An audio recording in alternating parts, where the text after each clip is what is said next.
Okay, for those of you who just come in, hi. Obviously, I'm Paul Simpson, and I'm the program director for the degree in international business, finance, and economics. I'm going to call it IBFI from now on. It just saves a bit of time. Want to welcome you all to the University of Manchester, to the Alliance Manchester Business School, and to the program. And this is really a session, should take about an hour, which is to give you just the background information. If you don't pick up on everything, don't worry, there will be an opportunity to ask questions at the end, but equally there'll be a drop-in session tomorrow where you can talk face-to-face with me or with Rosie about specific issues you've got with regard to the program. But hopefully in the course of this presentation, you'll get some idea as to the lay of the land and where you need to go to ask questions as and when they come up. So yeah, I'm the program director. So essentially, I'm overlooking the program and its academic content. But the most important person in all of this is Rosie, who is the program administrator, and she is there to basically solve all your problems. She's basically your first point of contact in terms of answering questions about the program. If something is more fundamental, then please ask either of us. But in terms of the detail, Rosie is far better informed than I am about the nature of the program and what you need to do. Okay, so congratulations to you all. Well done for getting the grades, and thank you for turning up. You're most welcome. I know it's difficult at the moment. I know none of us wanted to be in the position we're in, but I'm hoping that with some patience, some perseverance, and some resilience, and just basically working together, we can make it a worthwhile experience. It won't be the same, but it'll be different. There will be issues, but hopefully we can find our way to something that is more than satisfactory. Okay, so let's start. Okay.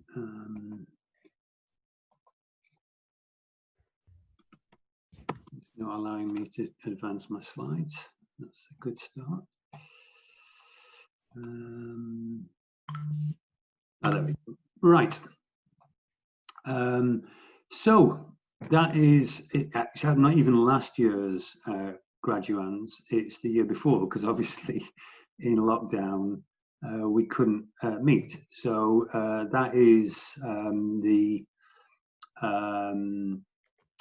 collection of some of the graduates from the IBFI program in actually 2019 now. And you're starting off on that journey. Just in terms of the structure and in terms of the individuals concerned, I'm obviously up there, and that's my picture. I don't. It's a face made for radio, but I'm the program director. But there are 5 other programs within the school: business accounting, management, accounting, international management, and ITMB, which is information technology for management and business. And overseeing all those programs within the school, there's Anna Goatman, who's the director of undergraduate studies. So I should point out, if anything I'm not providing you the right sort of answers, then Anna is essentially your last port of call. Just some basics of what you should already have. Obviously, there are going to be some of you who are have chosen to remain at home. But those of you who are on campus, you should have already had a welcome pack, and that contains, I never thought I'd say this, but it contains 2 face coverings, which are free from the university, a student union fold-out wall planner, and then a lot of information leaflets about things you should know about in this induction week.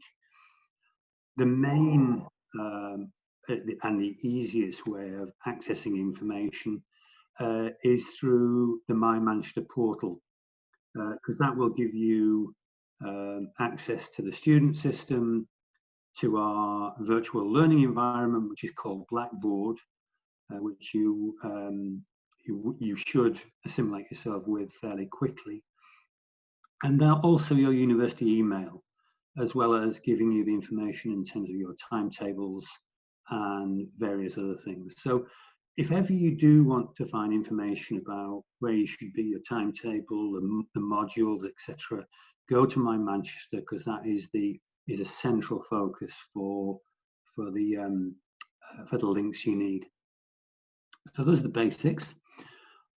In terms of IT information, you'll all now have your own IT account to log into university systems, and you will have a university email address. Now, I know you'll obviously have another email address, but it is really, really important that you do check your university email address and check it every day, because that is our main way of communicating with you, and information will change throughout this week and throughout the semester. So do check your email address, every email folder every day. There are obviously PC computer labs around the campus. I'm not sure about access, but obviously in the building and around the campus generally. But there are also in the school some individual group study rooms. They're located on the 2nd floor of what's called the Hive area. You will come to know your way around the building, but the Hive area is basically where everyone congregates, and those are available to you for group meetings, etc. If you do have any IT issues in terms of access, then don't contact us, because it's dealt with centrally. IT support is available through the email address there, itservices@manchester.ac.uk. Okay, now there are a whole series of links there giving you both video and leaflet information on the sorts of detail you need to access IT. Rosie will send you these slides, so those links will be available to you as soon as we finish this presentation. Okay.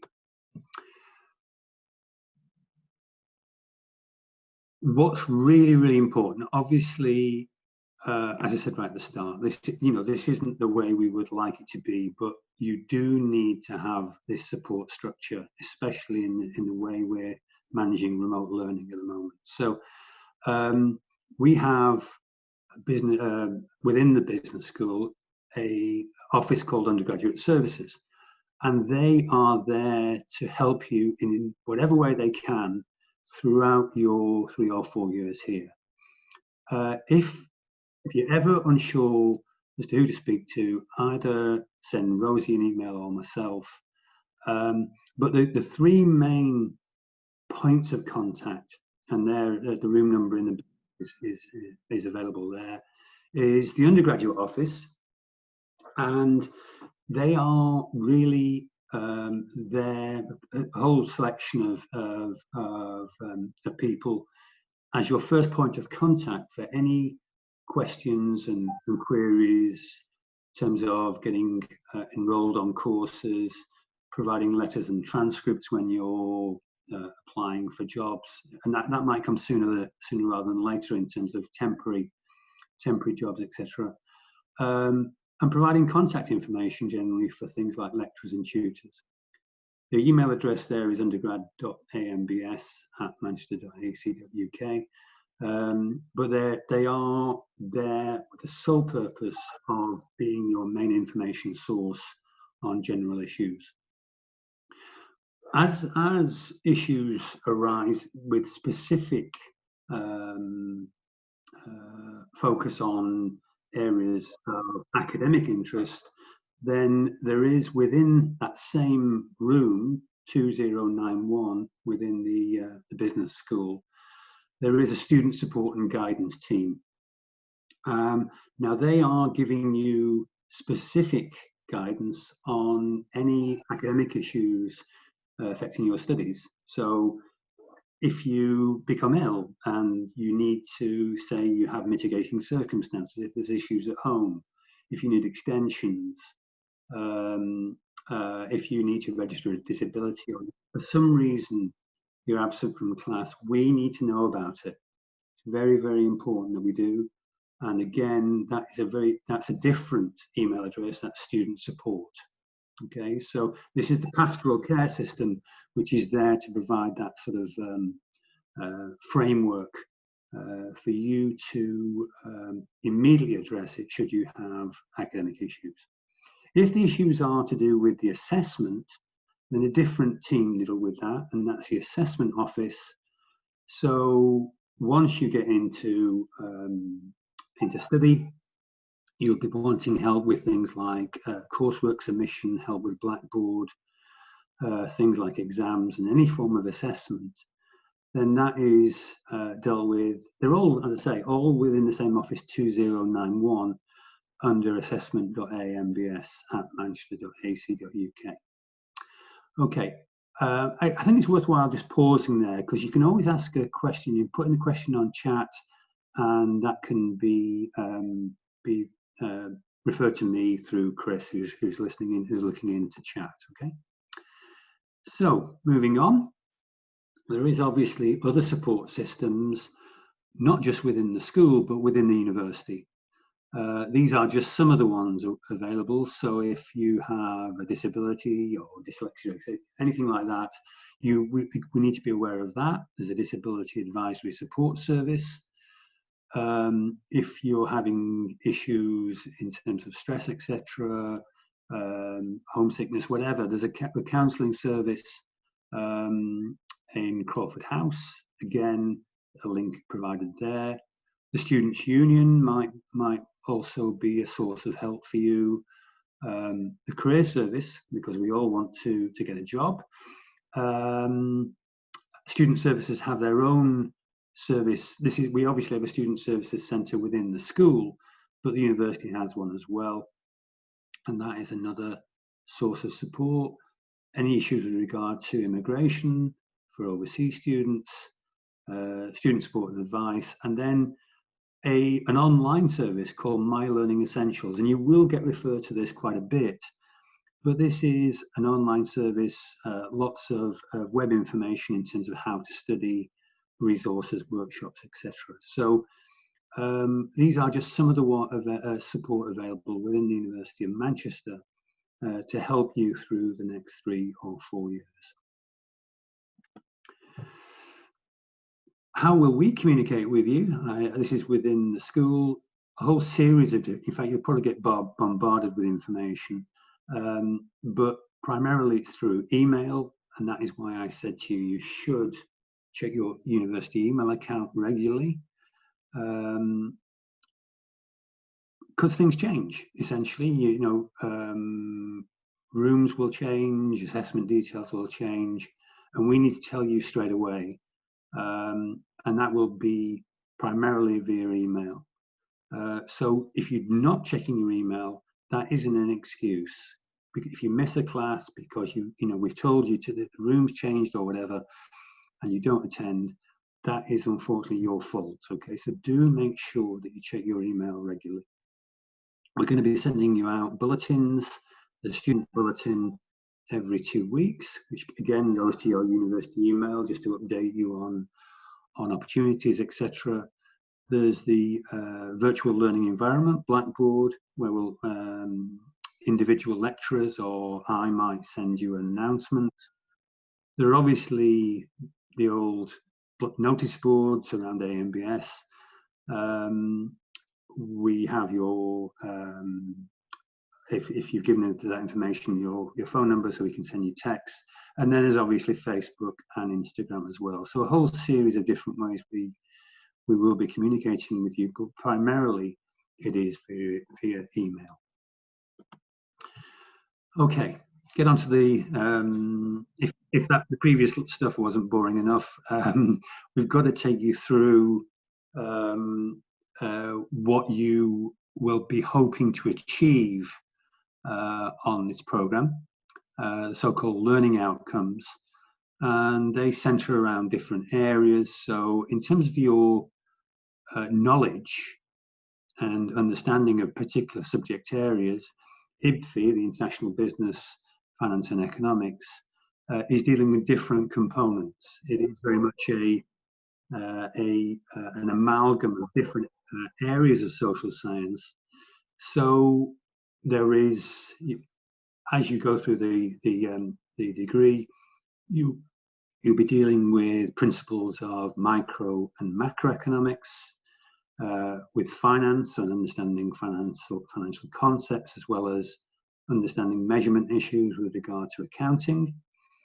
The context within which business operates, so knowledge with regard to globalization of business, organization of business, and the impact of new technologies. And then looking at business from a whole different range of perspectives, from both economic, political, and sociological perspectives, as well as understanding generic issues of things like business strategy and broader debates about the new economy and how that impinges on management decision making. Okay, so that's the content, as it were. But in addition to that, we're hoping to develop broad intellectual skills. So how you argue, how you analyze theories in relation to business, how you solve problems, how you analyze and synthesize data, and how you assess the impact of environment and context on business performance. And all that is within the framework of reflecting on what you've learned, how you've learned it, and engaging with other students to advance your skill set. There are obviously practical skills as well. So how you collect data, how you search literature, how you input that information into database formats, and in terms of then how you go on to analyze that using basic mathematical and statistical techniques. Once you've done the analysis, you need to be able to present that information. So again, you'll be developing practical skills with regard to presentation, citation, acknowledgement, and referencing of sources, and then finally presenting that data in oral form, both individually as well as in groups. So developing the practical skills which are of use to you once you do go into the workplace. There are also some general transferable skills. So you should be able at the end of this program to apply the research skills you've learnt to analyzing range of businesses, both those you do know about and those you don't, how you manage project work, working in teams, your interpersonal skills in terms of communicating ideas, writing reports, and obviously time management, working to deadlines to meet those deadlines successfully. Okay, so that's the skill set we're hoping to to provide with you on this degree program. It may not seem obvious at the time, but over the 3 or 4 years you're here, that according to our students is what you do learn. Okay. In terms of the structure of the program, again, am I getting any questions, Chris? Is there anything that anybody wants to ask a question on? Not at the moment. No? Okay. All right. So please feel free. As I said, there will be an opportunity at the end of this session. But if there is something that isn't clear in the meantime, then just send a chat. Okay, the structure of the program. Your first year is involves you in less choice, to be honest, because it is providing you the foundation year, and the program is obviously made up of 2 semesters, and each module has a course code. So looking at semester 1, you can see that BMAN, which indicates that the program is run from the business school, and its number is 10931. The first number indicates it's a level 1, a first year module. The last number 1 indicates it's held in first semester. So obviously all those modules are for you for first years. Some are in first semester, some are in second semester, and when the last digit is 0, that means they're held over 2 semesters. Okay, so the compulsory course units are financial and digital innovation in international business, and that is 20 credits. Okay, which means that involves twice as much study as a 10-credit module. Your first year will be taking up of 120 credits. So financial and digital innovations in international business is all taught in the first semester and counts for 20 credits. Financial reporting is only 10 credits, which is and that is again taught in the first semester. And then there's microeconomics, a 10-credit module in first semester. The second semester modules: introductory management accounting, financial decision making, and macroeconomics. Now, when you're obviously all studying those, what we mean by designated compulsory course units is that you have to pass those. I'll explain that when we come to assessment, but you have to pass those modules in order to proceed to second year. Okay, but I'll leave that for the minute until we come to the issue of assessment. There are then, there's a module which is meant to be essentially your pastoral care module, and that is BMAN 10780, Academic and Career Development, which is integrating you into the world of university study, the academic side, and also developing your employability skills in terms of career development. So it combines both. The important thing about that module, though, it runs over 2 semesters, and it's run in terms of a lecture, but there are the seminars which support that are run by your academic advisor. So it is the way in which you develop a relationship with the person who will be looking after you, your academic advisor, through your degree program. Okay, so that's the academic and career development module, and then you either do an introductory maths and stats stream, okay, if you don't have A-level maths or equivalent, or you take an advanced maths and advanced stats stream if you do have that background in mathematics, in other words, at least A-level maths or equivalent. Now, notice that those modules have econ, so they're taught within the economic school, as are microeconomics and macroeconomics. Everything else is BMAN. You do have a limited choice in first year, and the choice is either a module taught within the School of Social Sciences called Work Organisation and Society. That's a 20-credit module. Or you can choose 2 modules taught within the school. One is Fundamentals of Technological Change. The other is Entrepreneurial Skills. You should already have been contacted about your choice on that.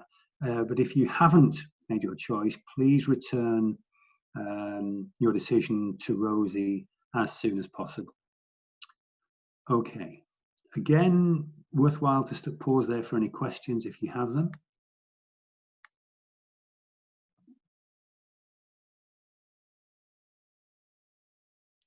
Nothing in chat at the moment. Okay, right, Okay. Thanks, Chris. Right, now, this is the issue that's already addressed on the previous slide. You are automatically enrolled into one of the 2 levels of the maths course based on what we recognise as your previous level of study. Introductory Maths, Introductory Stats, if you have GCSE Maths or equivalent. But if you have A-level Maths, then you're enrolled in Advanced Maths and Advanced Stats. Now, there is always a degree to which students are a bit unsure about where they should be, but Rosie and the Economics School will have put you on one of those streams according to their analysis of where your maths level is at.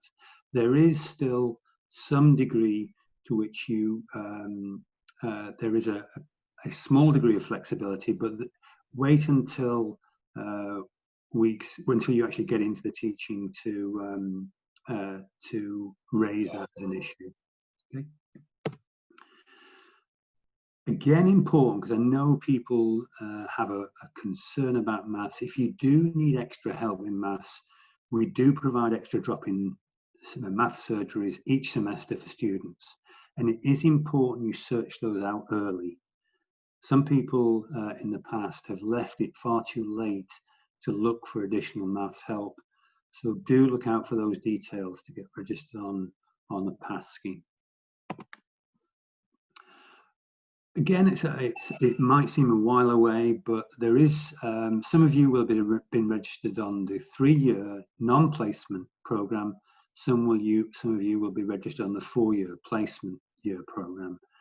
You can always switch between the 2. There is no, just because you're registered on one particular stream, doesn't mean at the end of the 1st year you can't switch. So you're obviously offered the opportunity to undertake a work placement, which will be in your 3rd year of study. There are eligibility conditions. The criteria are that you must obtain an overall average of 60% in your 1st year at the 1st attempt. Okay, so we obviously want well-performing students to go on placement, and you must pass your academic and career development module with a mark of 40% or more at 1st attempt, and you're not allowed to have any resits or reassessment in year 2. As long as you've met that, you can start to look for a placement around this time next year. Okay, so in your 2nd year of study, you will have the opportunity through the placement officer, through the career service, to start looking for placements. Okay, and then once you've got a placement, you must ensure that you pass all your exams in the 2nd year. Okay, there is obviously a fee reduction in your placement year, but that detail is available online. Okay, you'll be getting more detail. I say it's a year away before you really have to think about this, but in the course of the Academic and Career Development Programme, BMAN 10780, you will be getting information on that, and you will be developing things like a CV to start applying for placements. Okay, let's get on to assessment then. What can you expect? Well, obviously, you have 2 semesters and you have exams at the end of each semester. Semester 1 exams will take place this coming January, and then your end of year exams in the end of semester 2 will take place in May and June. The modules you're taking will be assessed sometimes by exam only, sometimes by coursework only, and more often than not, the combination of both of those forms. But you can find out now how that module or course will be assessed just by going on My Manchester and looking at the course outline. Okay, but again, it's your responsibility, okay, to check deadlines, dates, times, and venues. Okay, we are here to be support, but we're not here to hold your hand all the time. Okay, you're adults, and you should have that responsibility to find out these things for yourself. Okay.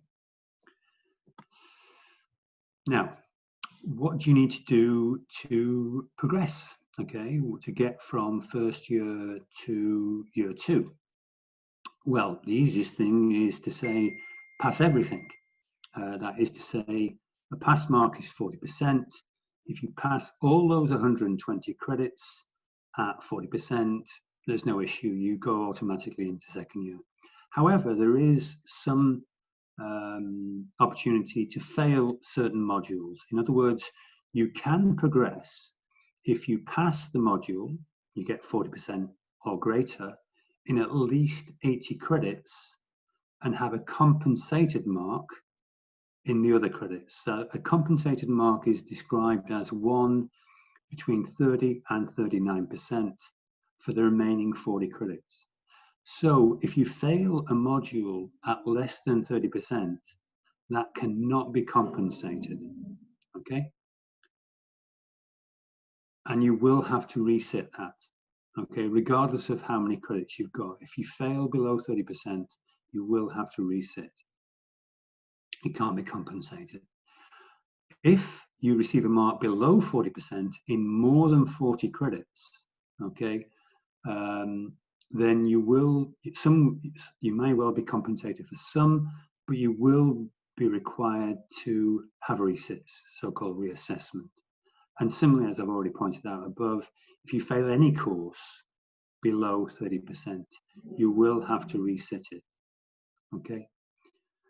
And you can take resits in courses up to a maximum of 80 credits. Now, we would hope it would never be as bad as that, okay? So again, we're only pointing this out to you because, you know, you're going to be coming up against subjects which you're not familiar with. You may well panic and say, oh, I'm not going to be able to cope with this. Don't worry, okay? You don't need to get high marks in everything, okay? There is this scope to maybe marginally fail modules, provided you get for at least pass it in 40% in at least 80 credits. Now, I know this sounds really depressing talking about it at this stage, but it is important you know about this. Resits will take place in August, and they will be in Manchester. Okay, we can't. Again, we don't know with COVID what will happen by this time next year, but it may be that reassessment is still being done remotely. But we would hope that it should be by then. No promises in Manchester. And the resits are for progression only, okay? You can't improve your mark in your resit. All you're being expected to demonstrate is having the knowledge, having met the learning outcomes of that particular module. And it's not really a second chance for you to obtain a better mark. If you then fail your resits, that is where you may well risk exclusion from the program. Okay, and let's hope that doesn't happen. Having said that, the first year carries no weight whatsoever with regard to your degree. Okay, all you need to do is to pass the first year in order to proceed to second year. Marks are not counting towards your degree classification, but, and this is an important but, they will appear on your transcript. When you apply for jobs, when you apply for further study. Okay, so that's the extent to which marks in your first year are important. because when you're applying for internships, for placements, for work opportunities, whatever, and you're requested to produce a transcript, then those marks will appear. Okay, but that's in the future. Okay, don't start stressing about that. In year 2, though, that is when things do start counting towards your degree classification, and year 2 is weighted a third towards your overall degree, and the final year, year 3, is weighted the remaining 2/3. It should stand to reason that attendance and engagement with the program is a very, very important part of succeeding. Okay. Yes, you will struggle in certain subjects. Yes, you will be turned off by certain areas, but you still must engage with the study. You must still attend. Okay, so you are expected to engage with all scheduled teaching, lectures, seminars, labs, workshop. Okay, that is a very, very important thing. So if you're turning away from a certain subject, we will be looking at your, we will be contacting you, okay, monitoring your attendance, just to make sure, because it's, you know, we have a responsibility to you to make sure you do succeed on this program. Okay. You are expected to avoid any behavior, obviously, that will interfere with learning and engagement of others. Okay, so don't expect any of you are terribly disruptive, but if you are being disruptive, then we will come down on you. But if you're on campus and unable to attend a class, we need to know it. If you're ill or there's any good reason, some issues at home, you will need to complete an attendance form, an absent form rather, okay? Because that tells us there is a good reason for you not being there, so therefore we don't need to chase you up, okay? So the point I'm making on this slide is that your engagement will be constantly monitored, okay? We're here to make sure that you do engage and make as good a success of this program as is humanly possible. And towards that end, you are going to have someone called an academic advisor. Now, each of you will be given an academic advisor, and they will be a member of staff. It might even be, well, it will be, for some of you, it will be me, because I take on a group. And we will get to know you in that first year through the academic and career development module, BMAN 10780. So you will be meeting your academic advisor every fortnight in the class, okay? And that will be face-to-face teaching if you're on campus. So the purpose of the academic advisor is basically to monitor progress, to help you assimilate to university life, discuss your career aspirations, help you develop your CV. Importantly, write an academic reference when you do start applying for jobs, and act as your sort of the conduit for feedback in terms of courses going well, courses going badly. So we can monitor that and correct it if need be. But they're also there to help you develop as an individual, as a student. So they're helping you with what's called your personal development plan, as well as then offering general guidance and advice. Okay, so, and I cannot stress this enough, you need to develop a good relationship with your academic advisor. It is a two-way street, okay? Because they will be the ones who will be writing your reference at the end of the degree, okay? And they are at your main point of reference on the program. Yes, you will be meeting your lecturers, other people, but your academic advisor is your first point of reference, and you should stay in regular contact with them.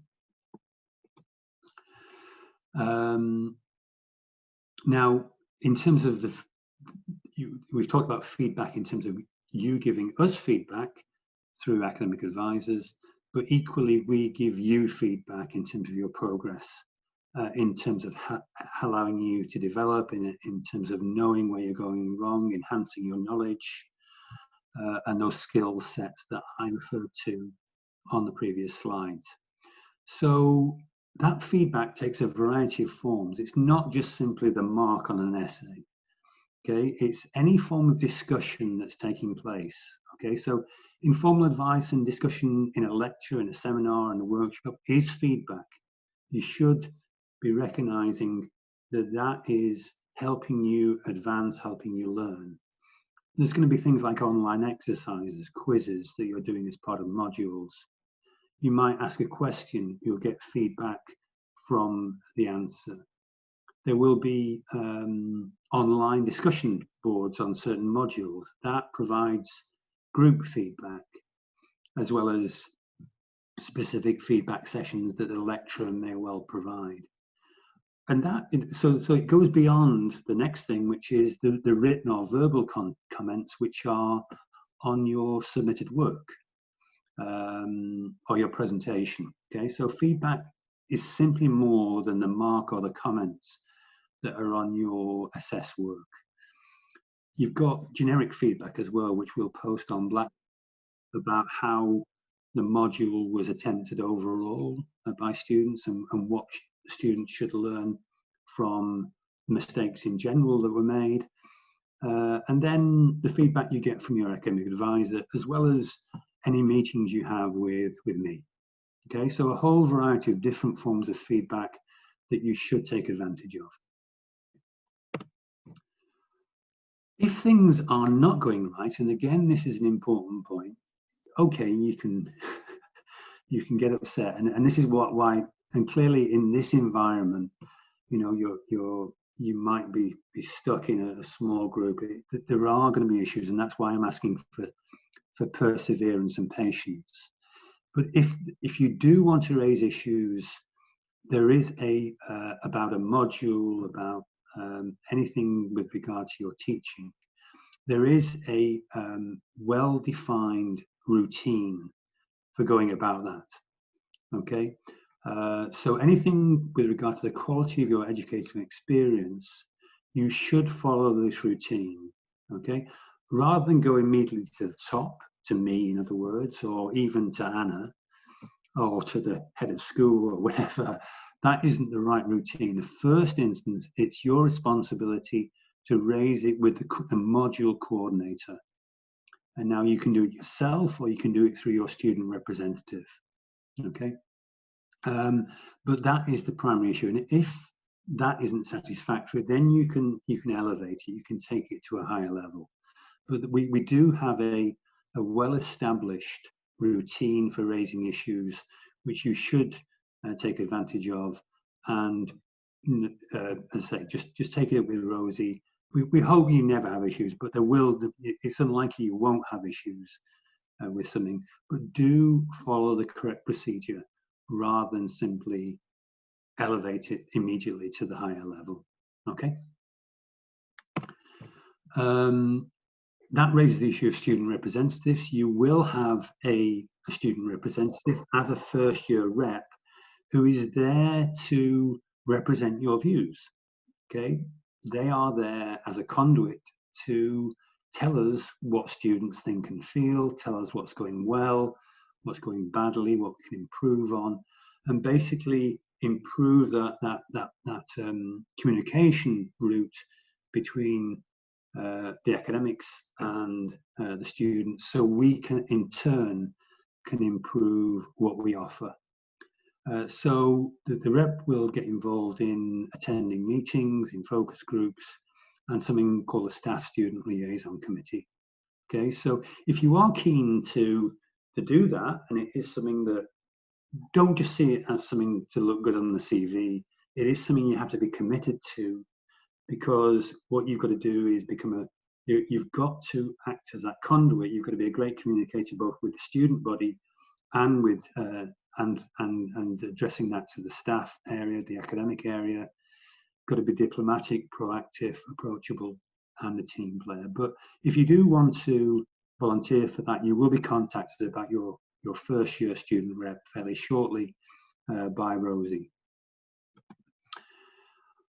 Other forms of support, we've got something called a peer mentoring scheme, and you will be assigned a mentor as part of this scheme, and these will be people who've been there, okay, second or final year students who've been through what you're going through, to help you settle into life, both on a social side as well as on an academic side, okay? So it's designed to put you in contact, as I say, with people who've been there, who know what first years are feeling, when they're getting down, when things aren't going well, and they are all fully trained, okay? So you will be contacted as to who your mentors are for this year, and they will be responsible for a group of students.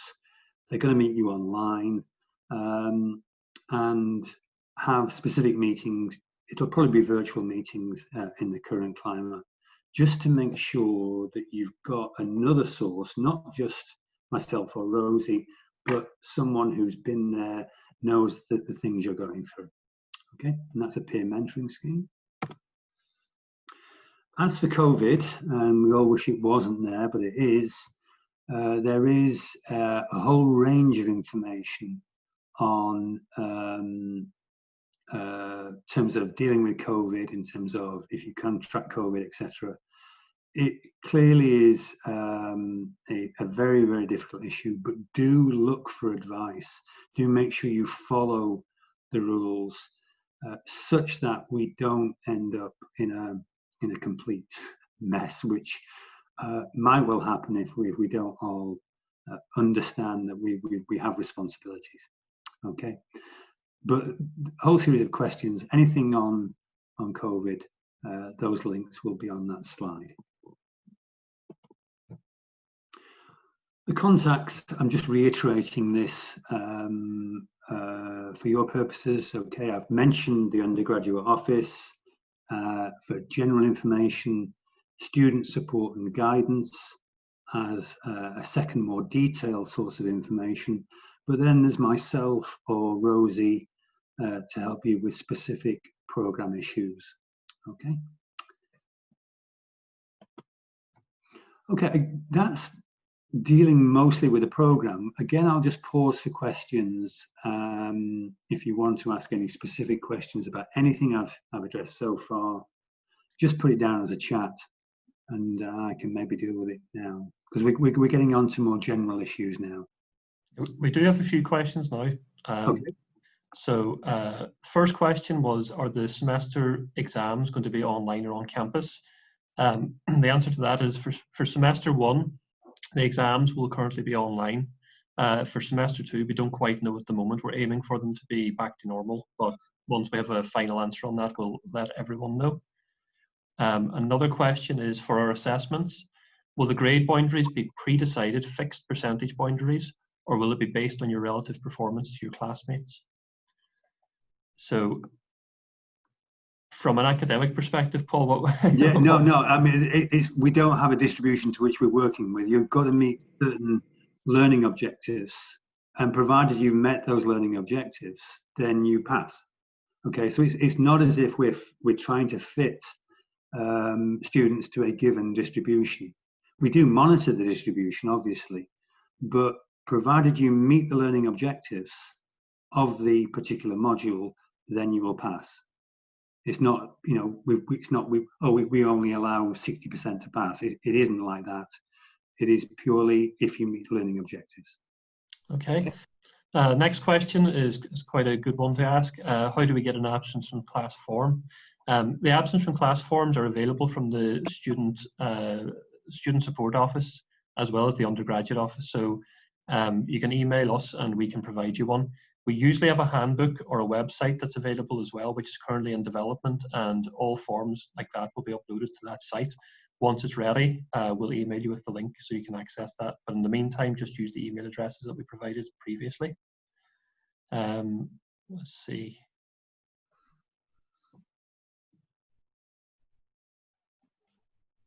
Okay, is there any preparation you expect us to do before we start next week? That's a good question, actually, because that's something I was going to discuss quite shortly. The best thing to do is make sure you're registered. So if you haven't done that yet, do it as soon as possible.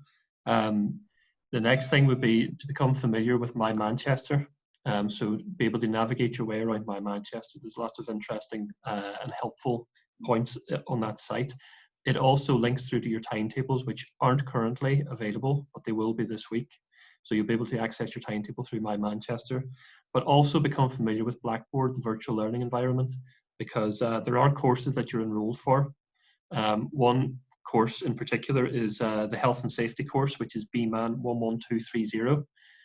You need to complete that this week. It's on your welcome week timetable. So log into Blackboard, navigate your way to BMAN 11230 and complete the course as soon as possible.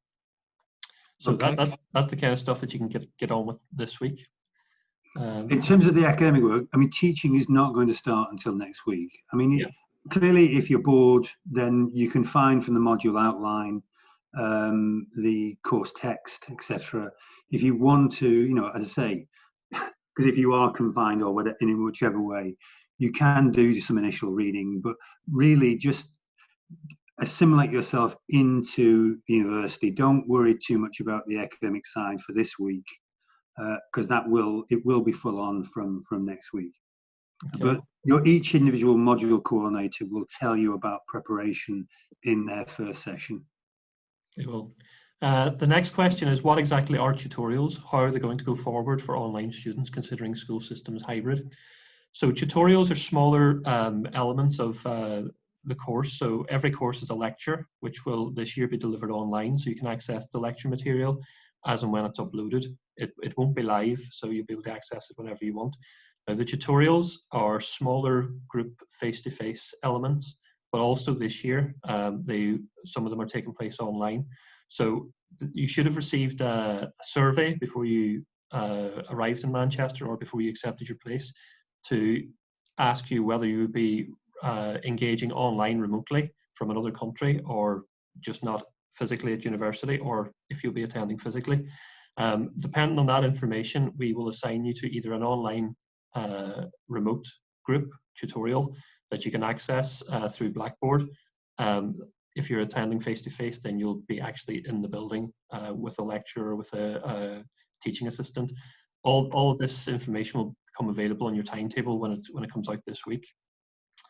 So yeah, the timetables that you currently see they're not final. They are subject to change, but they are being finalized as we speak.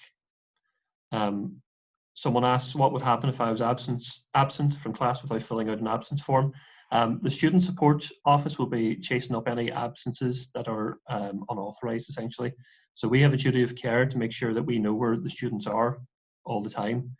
So if you are absent, then you need to let us know as soon as possible. But we have a member of staff who follows up any absences that aren't reported. Someone's asking about booking study spaces. This is something that's possible. You just need to keep an eye out for notifications on email. Also, our e-bulletin will let you know whenever things are available to book. But they're across the university. There's lots of spaces that are available to book. Just keep an eye out for it. Check the bulletins that you get each week. Okay, we're getting some questions about registration as well, about the last section about paying fees. That's something that's dealt with centrally, so it's not dealt with by the school. So you'll need to contact the Student Services Centre. We can provide details of that this week as well. So Rosie can email you with the details of contacting Student Services and the tuition fees team. Lots of students have issues with that each year because they get to a point and they think they've registered, but the fees team haven't received the payment. So they'll be able to follow that up with you.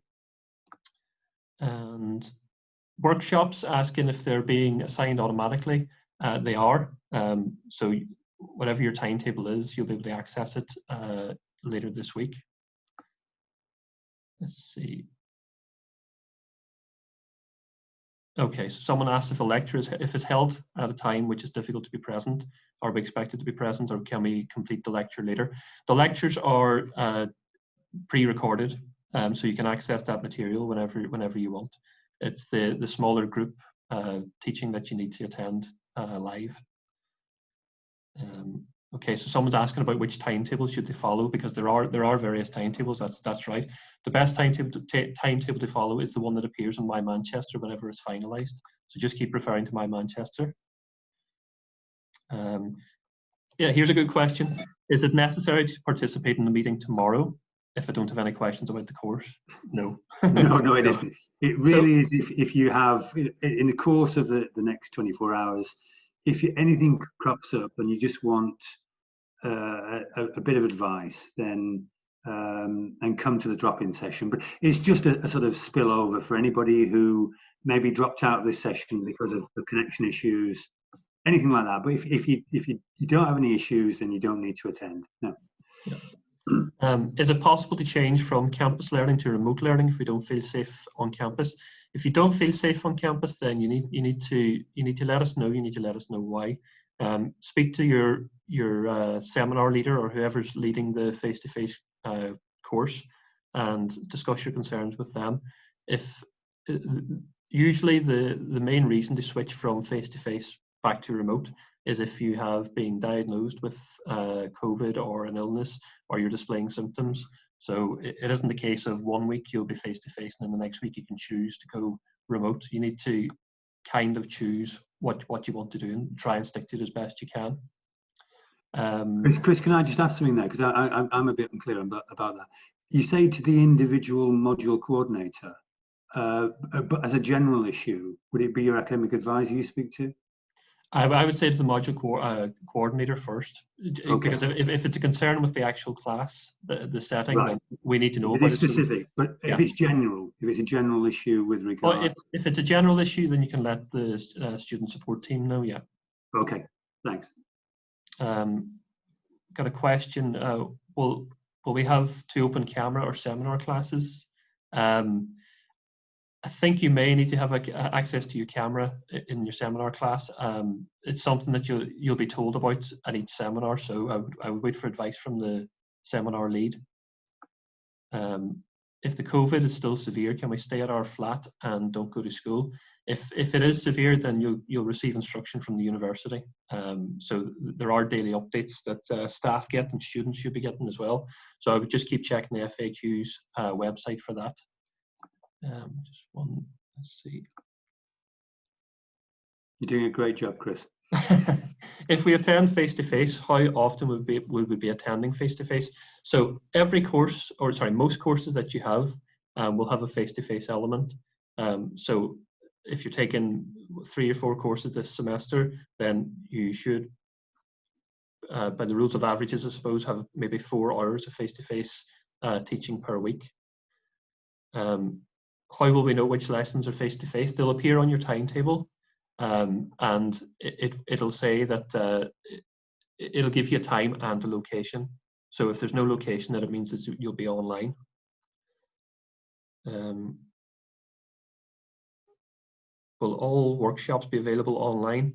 No, so only certain workshops are available online. So if you've completed the survey to say that you'll be studying online, then you'll be allocated to an online workshop.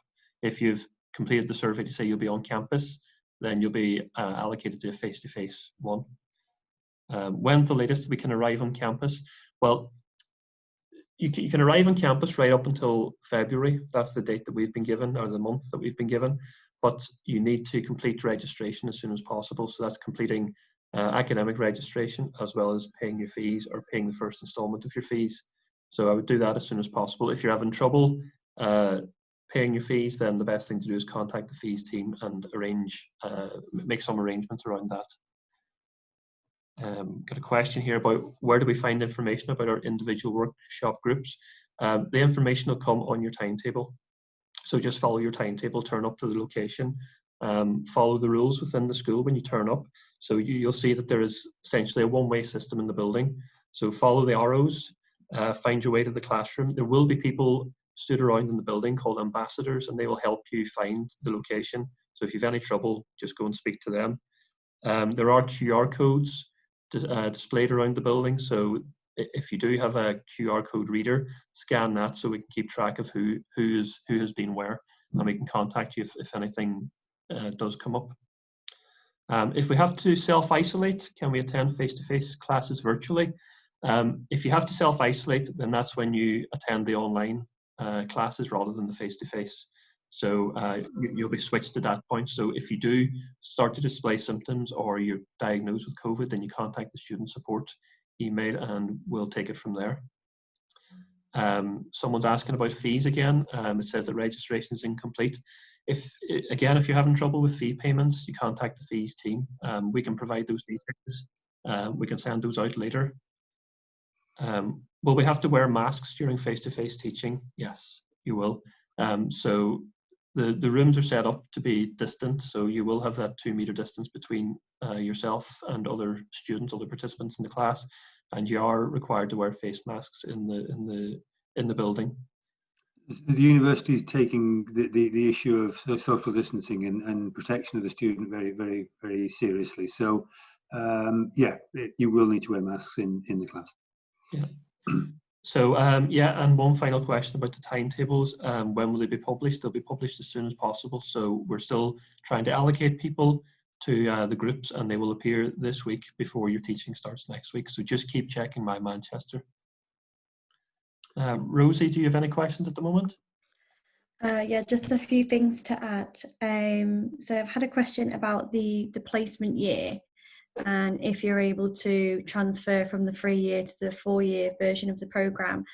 So this is possible if you're currently on the 3-year programme and you decide later on that you'd like to do a placement and you meet the requirements to do a placement in your 3rd year, then all you need to do is just let us know and we will make that change on the system for you, and vice versa. If you're on the 4-year programme and you later decide that you don't want to go on placement and you just want to go straight into final year, if you let us know, we can take you off the 4-year stream and switch you onto the 3-year programme. So that's a really simple change to make.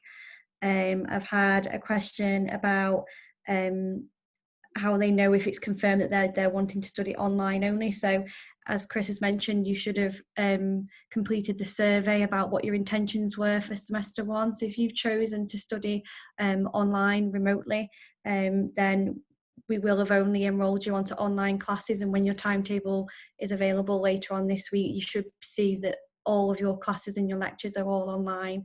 If there are any face-to-face classes, then just let us know and we'll be able to change that for you, but that should be done automatically. I've had a few questions as well before today about the maths and stats group. So as Paul mentioned in the presentation, you will be assigned either the introductory or the advanced group.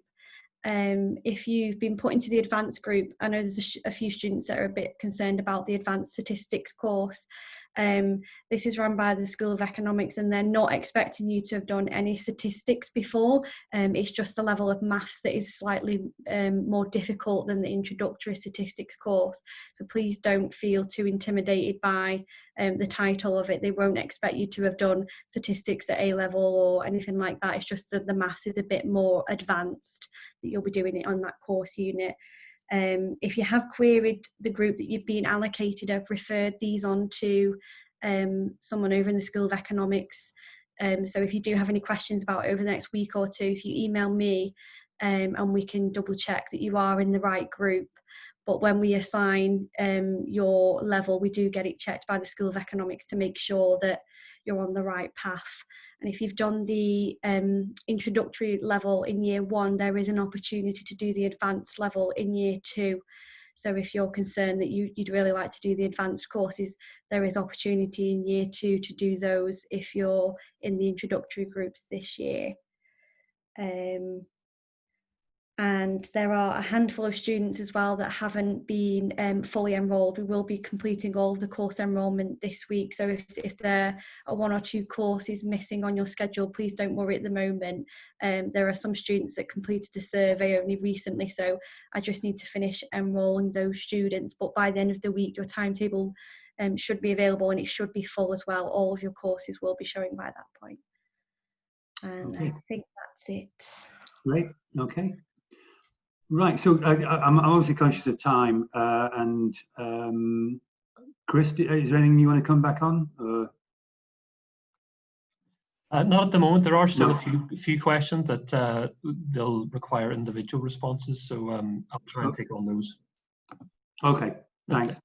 So the remainder is largely just general, and it's pointing you in directions where you can choose to do this or not. Stellify is a program which is really run by the university as a whole, which is to develop your skill set to make you more attractive to potential employers, but also getting more out of the university experience. So it is a scheme in terms of engaging in certain activities, things like the enterprise challenge, ethical challenges, volunteering, and you will come out with a qualification at the end, which you can put on your CV. So details there are available there. You should be getting more information on Stellify through brochures, etc. But we thought we'd just flag it here. Obviously, there's societies which are some which are more general for all university, some which are specific to the business school, and there's a list, as well as the sporting school-specific sports teams, football, netball, and rugby. Okay, so think about that, because the extracurricular part of your studies are just as important as the academic. As I say, the drop-in session is tomorrow. If you do want to attend, please, if you have any specific questions, I'll be here, and Rosie will be here to answer those. But don't feel obliged to drop in if you don't have any more questions. Okay, if you just want to send an email as an alternative, that is perfectly okay. That's really all I want to say for today. Obviously, I said right at the start, it's going to be a challenge. We ask for your patience. We'll try and do everything we can to help you through these difficult first few weeks and months.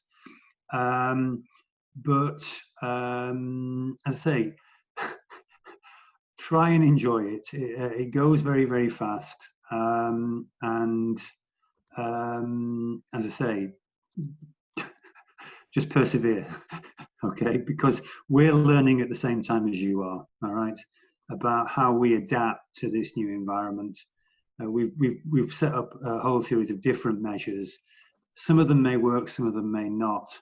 But as I say, do have that degree of patience with us, as we will have with you. Okay. Have we dealt with all the questions now, Chris? All the questions on my side mostly been answered. Any others I can deal with through the undergrad account. But yeah, just a reminder, like Paul said, to keep checking your timetables, keep checking My Manchester, become familiar with the work and the site, and make sure you complete the health and safety course this week. And good luck, and yeah see you soon. I will definitely see a small number of you next week as your academic advisor, but as I say, looking forward to it. Okay. Thanks a lot, guys. Take care.